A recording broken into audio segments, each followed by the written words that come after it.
बहू ने सास पर चाकू से हमला कर दिया, घरेलू बहस खूनी झगड़े में तब्दील।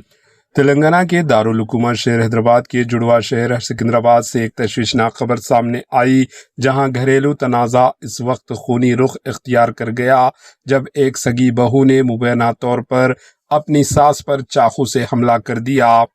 ये वाक़या चिलकलगुड़ा पुलिस स्टेशन लिमिट्स में वाक़े एरुकुला बस्ती में पेश आया। पुलिस के मुताबिक घरेलू झगड़े के दौरान विजय लक्ष्मी नामी खातून ने अपनी 65 साला सास पद्मावती पर घर के अंदर चाकू से हमला किया, जिसके नतीजे में वो शदीद जख्मी हो गई। मुतासरा खातून की चीखों पुकार सुनकर मुकामी अफराद फौरी मौके पर पहुंचे, इन्हें बचाया और करीबी अस्पताल मुंतकिल किया, जहां वो डॉक्टरों की निगरानी में जेरे इलाज है।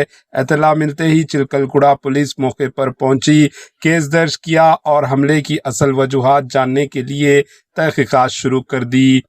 मजीद तफसीलात तहकीकात मुकम्मिल होने के बाद सामने आने का इम्कान है।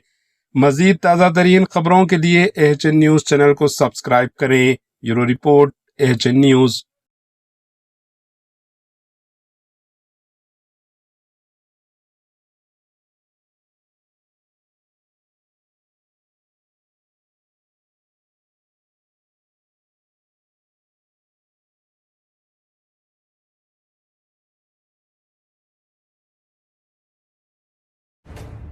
AHN न्यूज़ के YouTube चैनल को सब्सक्राइब करें और बेल आइकन को दबाना ना भूलें, ताकि आपको हर नई आने वाली वीडियो का नोटिफिकेशन बर वक्त मिल सके।